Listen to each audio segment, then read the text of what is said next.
Boa noite a todos. Saúdo toda a igreja com a graça e a paz do nosso Senhor Jesus Cristo. Amém? Peço que abram suas Bíblias em Lucas capítulo 15. Lucas capítulo 15, a partir do versículo 11. Lucas capítulo 15, a partir do versículo 11. A famosa parábola do filho pródigo.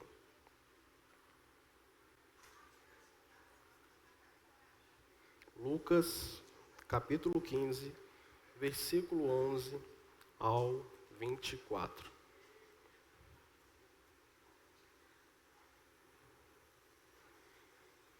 Vamos iniciar nossa leitura. Continuou. Certo homem tinha 2 filhos. O mais moço deles disse ao pai: Pai, dá-me a parte dos bens que me cabe. E ele lhes repartiu os haveres. Passados não muitos dias, o filho mais moço, ajuntando tudo o que era seu, partiu para uma terra distante, e lá dissipou todos os seus bens, vivendo dissolutamente. Depois de ter consumido tudo, sobreveio àquele país uma grande fome, e ele começou a passar necessidade. Então, ele foi e se agregou a um dos cidadãos daquela terra. E este o mandou para os seus campos a guardar porcos. Ali desejava ele fartar-se das alfarrobas que os porcos comiam, mas ninguém lhe dava nada. Então, caindo em si, disse: Quantos trabalhadores de meu pai têm pão com fartura, e eu aqui morro de fome. Levantar-me-ei e irei ter com meu pai, e lhe direi: Pai, pequei contra o céu e diante de ti, já não sou digno de ser chamado teu filho. Trata-me como um dos teus trabalhadores. E levantando-se, foi para seu pai. Vinha ele ainda longe, quando seu pai o avistou, e compadecido dele, correndo, o abraçou e beijou. E o filho lhe disse: Pai, pequei contra o céu e diante de ti, já não sou digno de ser chamado teu filho. O pai, porém, disse aos seus servos: Trazei depressa a melhor roupa, vestiu, e ponde-lhe um anel no dedo e sandália nos pés. Trazei também e matai o novilho cevado. Comamos e regozijemo-nos, porque este meu filho estava morto e reviveu. Estava perdido e foi achado.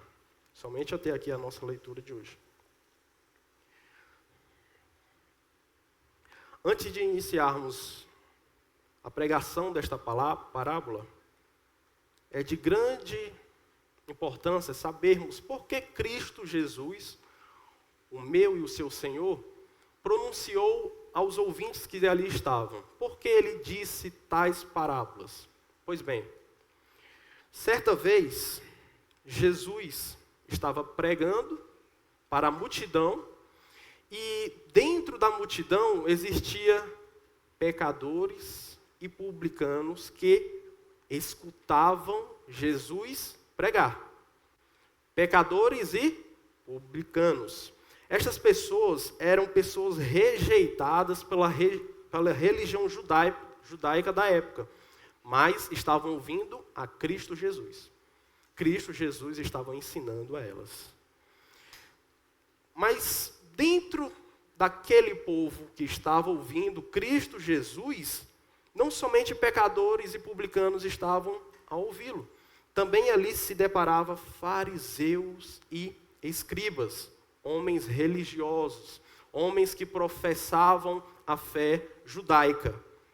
Eles estavam espionando Cristo Jesus para tentar pegá-lo em algum erro. E eles estavam murmurando entre si, falando mal de Cristo Jesus. E eles anunciavam exatamente o seguinte: este homem, se referindo a Jesus, come com pecadores. esse homem recebe pecadores e come com eles. Irmãos e irmãs, essa frase não era um elogio. Eles não estavam elogiando Jesus por estar reunido com o pecador. Eles não estavam elogiando Jesus Cristo por estar reunidos com publicanos, pessoas marginalizadas naquela época. Não, eles estavam tentando censurar Jesus Cristo. Eles estavam realizando uma crítica direta a Jesus, por fazer o bem, por fazer aquilo que ele veio fazer na terra. Atrair pecadores, atrair eu e você.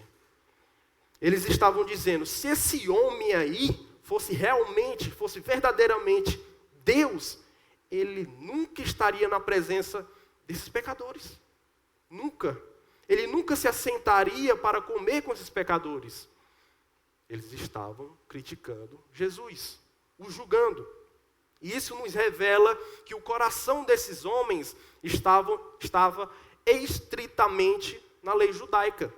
Entretanto, esses homens não conheciam, de fato, o coração de Deus. Coração de Deus esse que foi encarnado na figura de Jesus Cristo. Então, Jesus olha para aqueles religiosos, murmuradores contra ele, e ele não entra em contenda. Ele não entra em atrito com aqueles religiosos. Pelo contrário, ele responde através de parábolas. O que é parábolas? Parábolas nada mais são que histórias alegóricas, histórias com E, não com H. Histórias, são narrativas. Mas essas histórias são capazes de transmitir um profundo conhecimento acerca do reino de Deus. E ele anunciava para aquelas pessoas, para aquela multidão que estava ouvindo ele.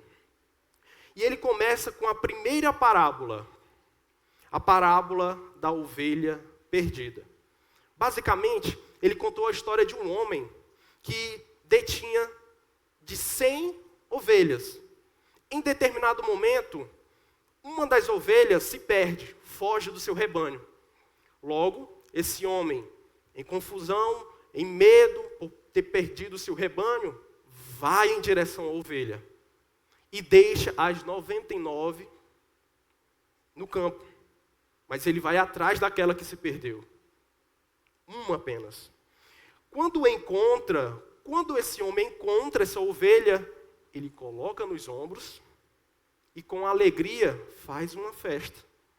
Mas ele também conta outra parábola, a parábola da dracma perdida, dracma, moeda, que se perdeu. Certa vez, ele contando, uma mulher que tinha 10 dracmas, 10 moedas, também perdeu uma das moedas, restando-se apenas 9. Então essa mulher acende uma lâmpada, procura, varre o ambiente e ela acha aquela dracma. Logo, quando ela acha, ela chama suas amigas e celebra. Se vocês notarem, ambas as parábolas possuem similaridade. Algo foi perdido, algo foi achado.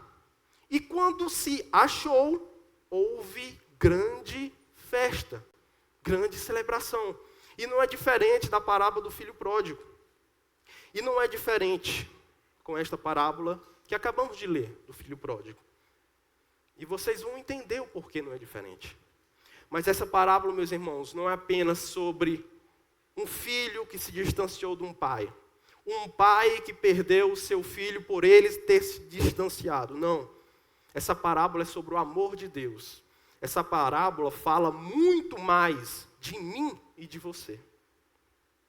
E eu quero pregar hoje, subordinado ao tema, o Deus que recebe pecadores. O Deus que recebe pecadores. E por que Deus recebe pecadores? Primeiro, pelo seu amor. Em João capítulo 3, versículo 16, diz: porque Deus amou o mundo, eu e você, de tal maneira que enviou aqui na terra o seu Filho unigênito, Jesus Cristo, para que todo aquele que nele crê, não pereça, não morra, mas tenha vida eterna, junto com ele nos céus. Segundo, por que Deus recebe pecadores? Por causa de Jesus. Romanos capítulo 5, versículo 8 diz: mas Deus prova o seu próprio amor para conosco, para eu, para você, pelo fato de ter Cristo morrido por nós. Sendo nós ainda pecadores, Ele morreu por nós. Terceiro e último, por que Deus recebe pecadores? Porque Ele é misericordioso. Ele é um Deus de misericórdia. E tudo isso, irmãos, amor, Jesus, misericórdia, nós encontramos embutidos dentro da parábola do filho pródigo. No versículo 11, na parábola do filho pródigo, ele começa dizendo, continuou, porque ele contou duas parábolas anteriormente, a ovelha perdida e da dracma, e continuou falando da parábola do filho pródigo. Continuou, certo homem tinha 2 filhos. Por se tratar de uma parábola, não necessariamente será uma história verídica, uma história real. Então, eu quero que vocês entendam que cada personagem que eu agora falarei, eles são figuras representativas. Este certo homem é Deus. É Deus.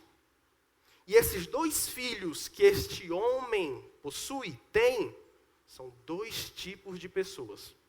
Eu vou falar apenas do primeiro filho. O primeiro filho é o filho mais novo. E quem é esse filho? O filho mais novo vai representar um pecador perdido. Um pecador perdido, distante da casa de seu pai, ou seja, distante da presença de Deus. É essa figura do filho mais novo. Agora ouçam, meus irmãos.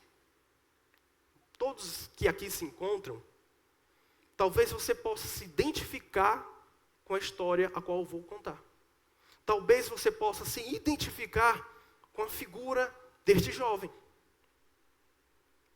Portanto, desde já eu peço o máximo de atenção de cada um de vocês, porque eu falarei de algo que vocês possuem de mais importante na sua vida, a sua alma. Versículo 12. Certa vez, esse filho mais novo estava na presença de seu pai, e diante de seu pai, ele quase que coloca o seu pai na parede e diz: pai, me dê minha parte agora. A minha herança eu quero agora. Eu quero a minha herança, fruto de anos de trabalho, agora. Parece ser uma decisão assim, algumas pessoas podem até dizer, mas eu trabalhei e eu posso ter direito à herança. Mas no contexto judaico, meus irmãos, pedir a herança ao pai enquanto estava vivo, é mesmo que falar, pai, eu prefiro o dinheiro do que você vivo. Por quê? Porque o filho só poderia receber a herança depois da morte de seu pai. Se aquele homem, o pai dele, morresse, aí sim, ele poderia ficar com a herança. Mas ele, com o pai vivo, pediu a herança.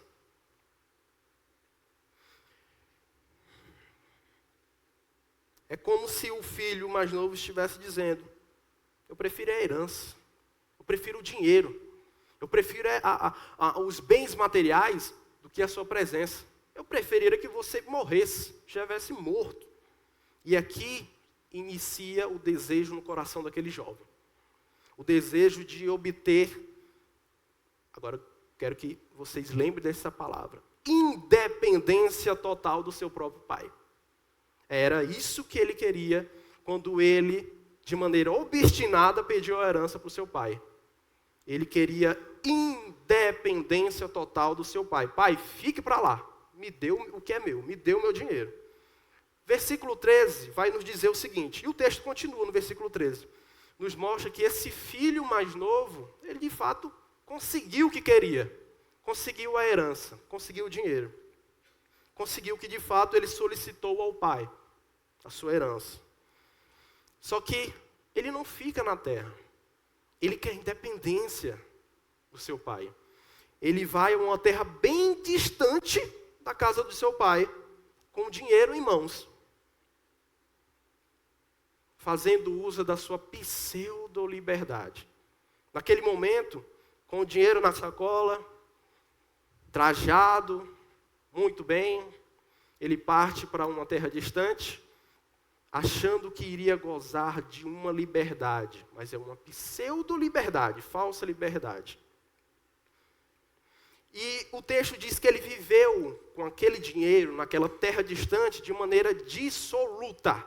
O que isso quer dizer? Significa levar uma vida desregrada, uma vida libertina, uma vida devassa ou extravagante, que é marcada pela falta de moderação.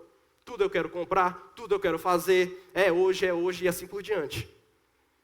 Pela falta de moderação, pela falta de moralidade e responsabilidade. Assim estava aquele jovem. E tudo isso acabou gerando uma consequência: a sua própria falência financeira. Se você tem dinheiro, se você gastar muito, é claro que você vai falir, não é mesmo? De maneira desregrada, foi isso que ele fez com seus bens, com a herança que o pai dele lhe deu. Assim foi a atitude que aquele moço determinou para a sua vida. Ele escolheu que viveria longe do seu pai, gastando tudo o que havia recebido dele. E o sentido dessa palavra, meus irmãos, é o seguinte: quando Jesus fala uma parábola, tem um sentido ali. Ele não fala ao vento. Tem um significado simbólico. O pecado, ele se inicia quando o homem decide viver de maneira, voltando na palavrinha, independente de Deus. O pai configurava a figura de quem? De Deus. Isso mesmo. Então ele, de maneira obstinada, se afasta de quem? Do seu pai. E na figura espiritual aqui, se afasta do próprio Deus. Afastando da sua presença, afastando-se da sua comunhão. Ele não quer mais comunhão com o pai dele. Ele não quer mais viver perto dele. Versículo 14. A consequência veio. No versículo 14, aquele jovem, além de não ter mais dinheiro, nem ao menos para se alimentar, ele havia gastado tudo, de maneira libertina.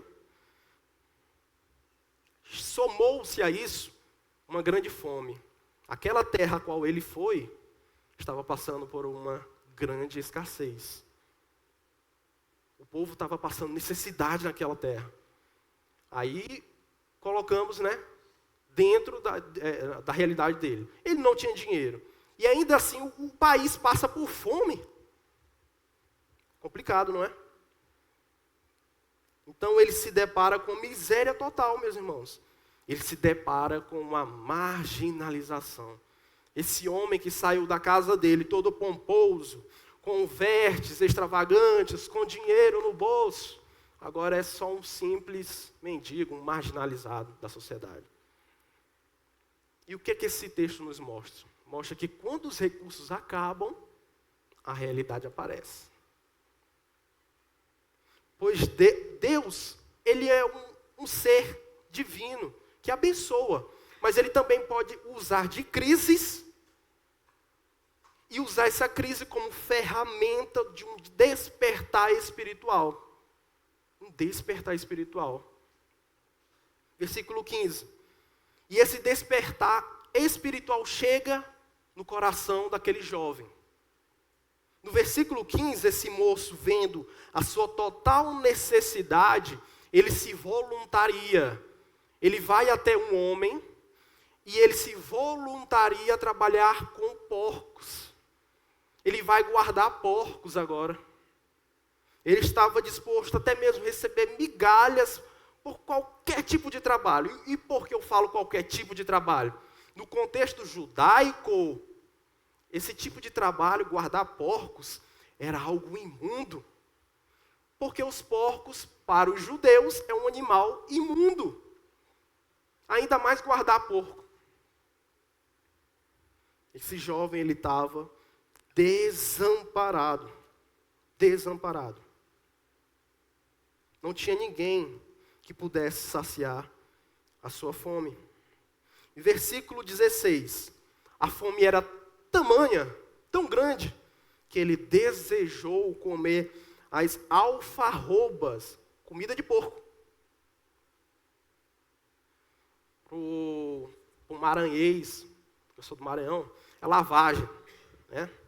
No versículo 16, então, fica tão evidente que a fome era tanto, que o texto diz que ele desejou se alimentar da comida de porcos, um animal impuro na convicção judaica. Ele não, é um animal impuro. Imagine comer o alimento desse animal impuro. Que desgraça a vida desse homem, a qual ele chegou, não é mesmo?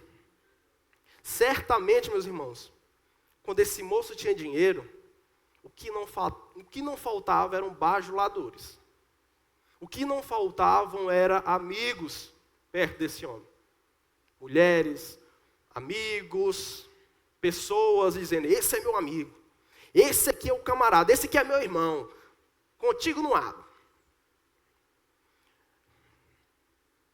Mas a gente se depara com uma triste realidade. Ele diz que desejava comer alimento de porcos, porque ninguém lhe dava nada. Aí eu lhe pergunto, onde estavam aqueles amigos dele? Não tinha ninguém. Ele se tornou um miserável, um marginalizado. Ninguém queria estar presente ao lado daquele homem mais. Ninguém lhe dava nada. Nada. E é assim o sistema mundano.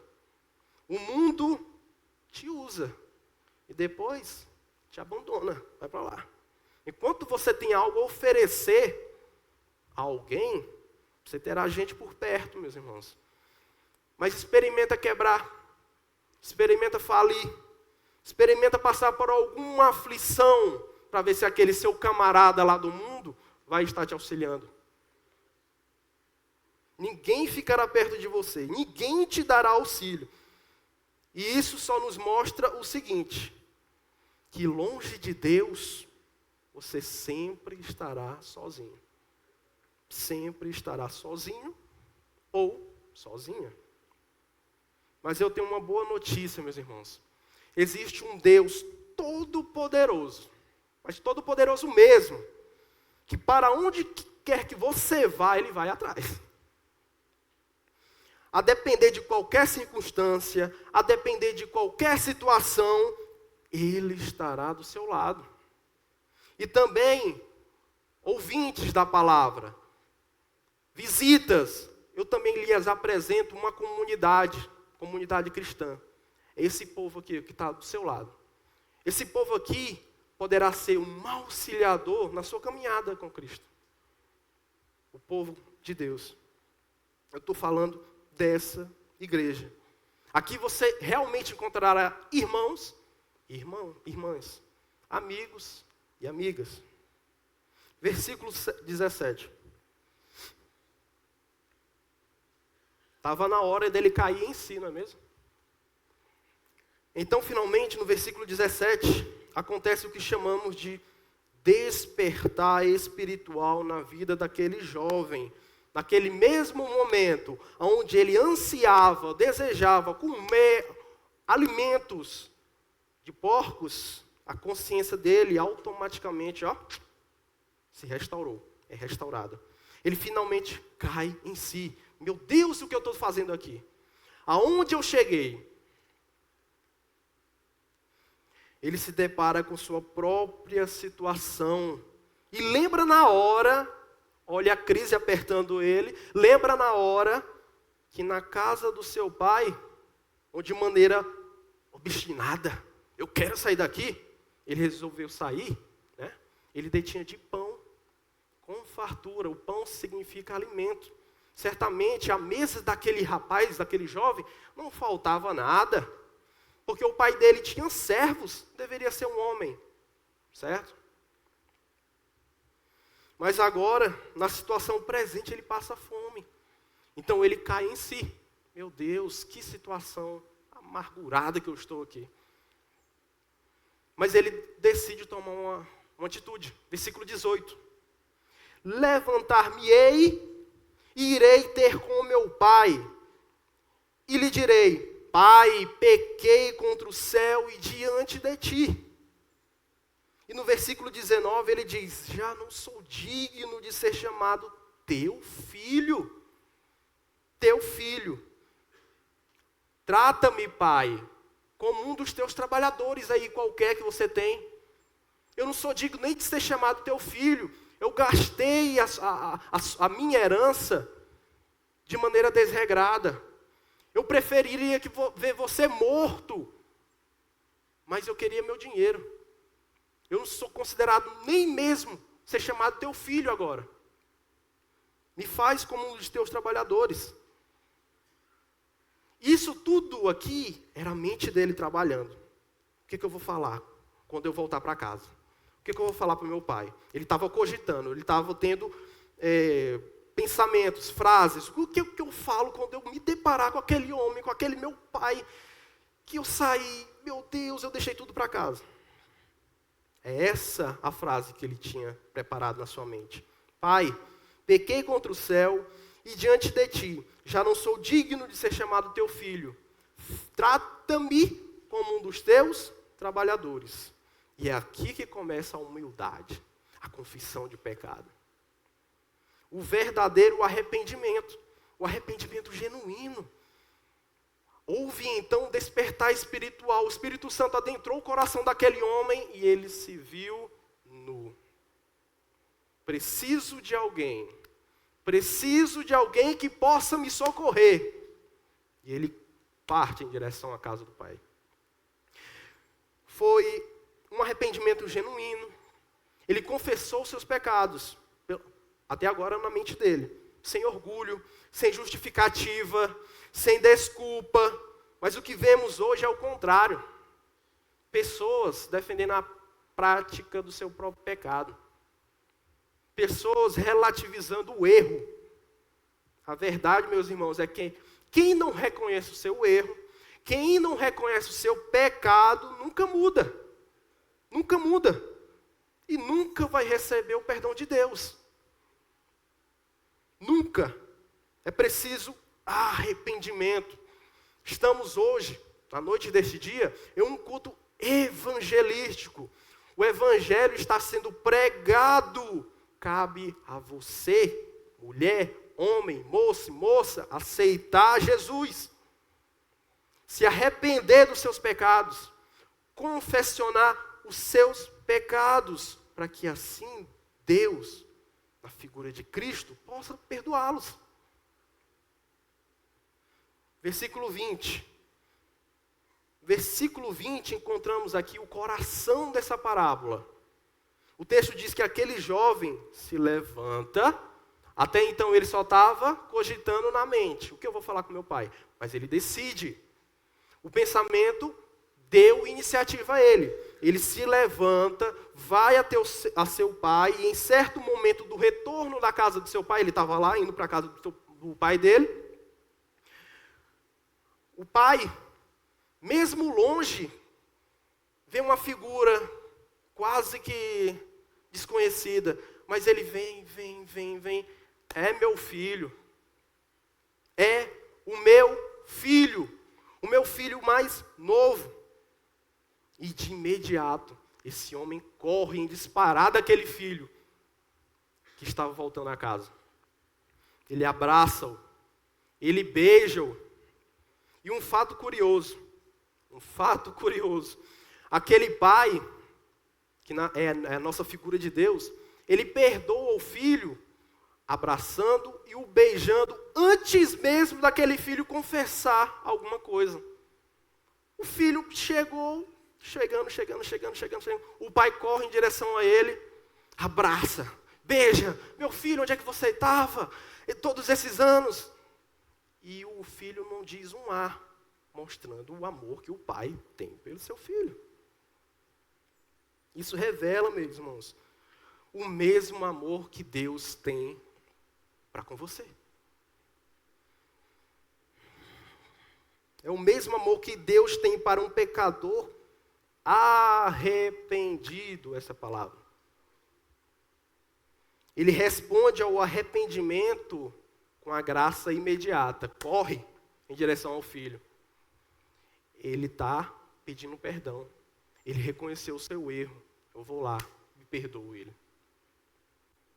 Mas tem gente, infelizmente, que espera o momento perfeito para ir em direção a Deus. Quando eu parar de fazer isso, quando eu parar de fazer aquilo, aí então eu vou. Quando eu melhorar, ser um homem melhor, ser uma mulher melhor, deixar de fazer aquilo, deixar de errar nisso, aí eu vou. Não. Deus não quer de maneira alguma a sua versão melhorada, não. Ele quer você quebrantado diante dele. Ele quer ver você confessando os seus pecados. Ele quer ver arrependimento em você. Versículo 21. Daí então, depois de abraços, depois de beijos, depois do seu pai ser bem receptivo, o filho diz, pai, pequei contra o céu e diante de ti. Pequei contra o céu e diante de ti. Já não sou digno de ser chamado teu filho. E para por aí. O filho, então, inicia sua confissão, não é mesmo? Mas está faltando uma frasezinha. Que ele tinha cogitado na mente dele. Que frase é essa? Já não sou digno de ser chamado teu filho. Trata-me como um dos teus trabalhadores. Antes dele cair diante dos pés do pai, não sou digno de ser chamado teu filho.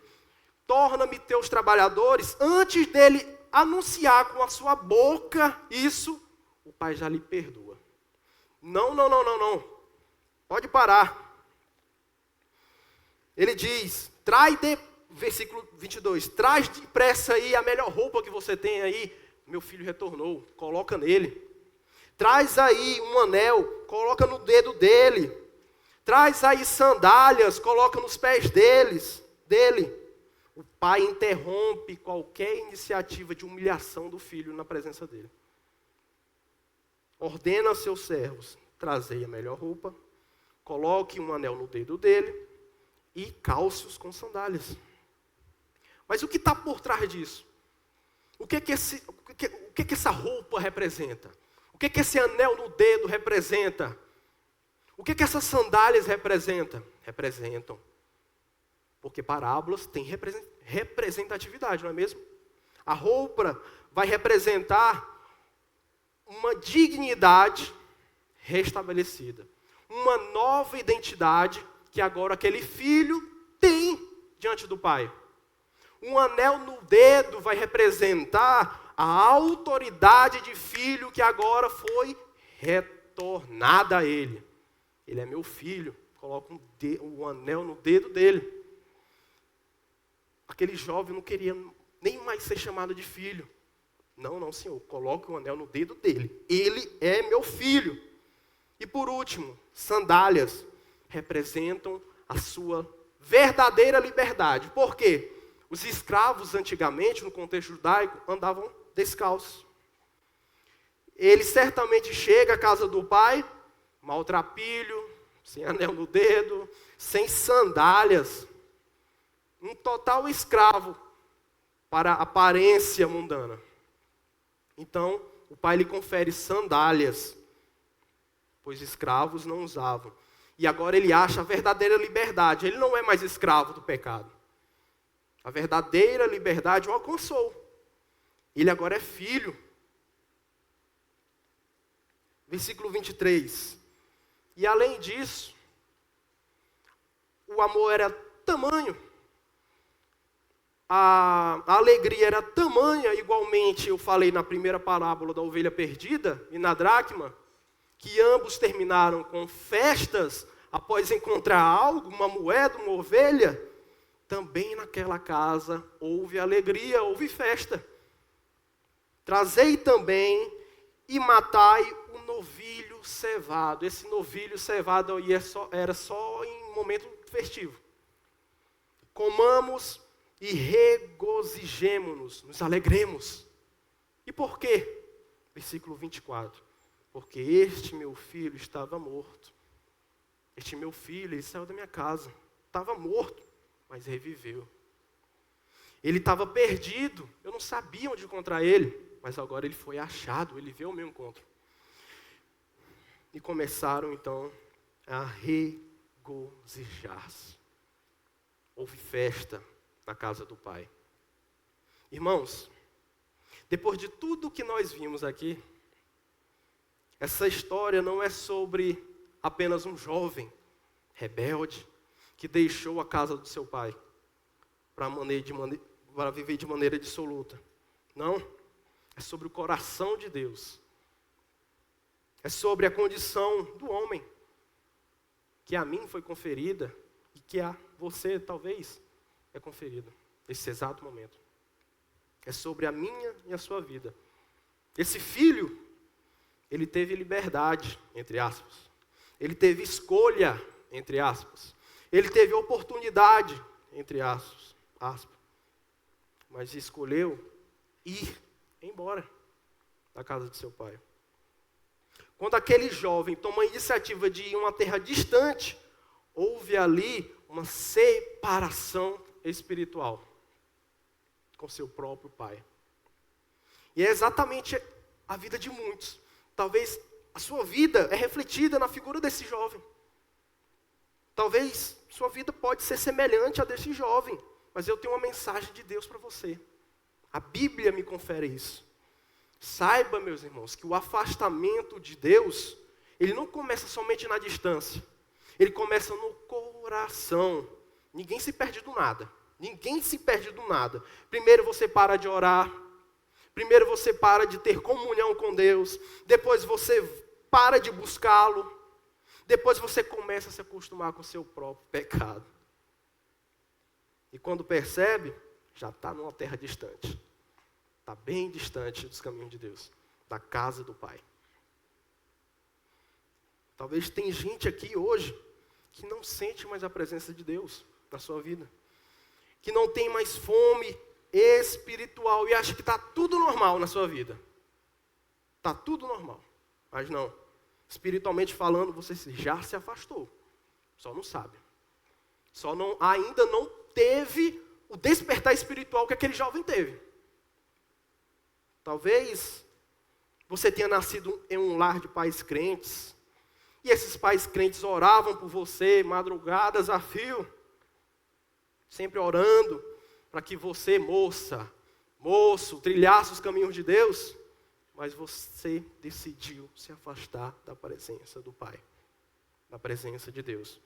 Mas talvez ninguém percebeu que você se afastou, ninguém percebeu, mas você sabe. Você sabe. Mas escuta aqui, a história daquele jovem, o filho pródigo, ele não terminou com ele junto aos porcos, guardando porcos, ansiando comer lavagem. Não. A história dele não terminou na miséria. A história dele não terminou no erro. Ele não persistiu no erro. Ele caiu em si. A história terminou no abraço. A história terminou no beijo. A história terminou no perdão. E a história terminou na celebração, na festa. Porque o Deus que eu sirvo e que essa igreja serve, não é o Deus que rejeita, meus irmãos. Não, é um Deus que, pelo contrário, recebe. Não é um Deus que expulsa. Não, vai para lá. Não, é um Deus que restaura a vida dos seus filhos. Pois Ele é um Deus, o tema, que recebe pecadores. Esse é o tema de hoje. É o Deus que recebe pecadores. E hoje, não é mais o Pai, mas é Deus que está olhando para você lá de longe. Mas Ele te reconhece. Mas Ele não te acusa. Mas Ele não te condena. Mas Ele te faz um convite. Volta para casa. Volta para casa. Filho ou filha perdida. Volta para casa. Hoje é o dia, meus irmãos, de voltar à presença do Pai. É o dia aceitável de voltar à presença do Pai. Porque quando você dá o primeiro passo, o primeiro arrependimento, levantar-me-ei e irei para a casa do Pai, o Pai corre na sua direção. O Pai corre na sua direção. Para quê? Para te perdoar. Para te tirar daí. Aceite, meus irmãos, Jesus como o único e suficiente Salvador e será salvo tu e a tua casa. Que essa mensagem, então, possa fazer refletir acerca da sua situação espiritual, do seu estado, da sua condição. E que Deus nos abençoe. Amém?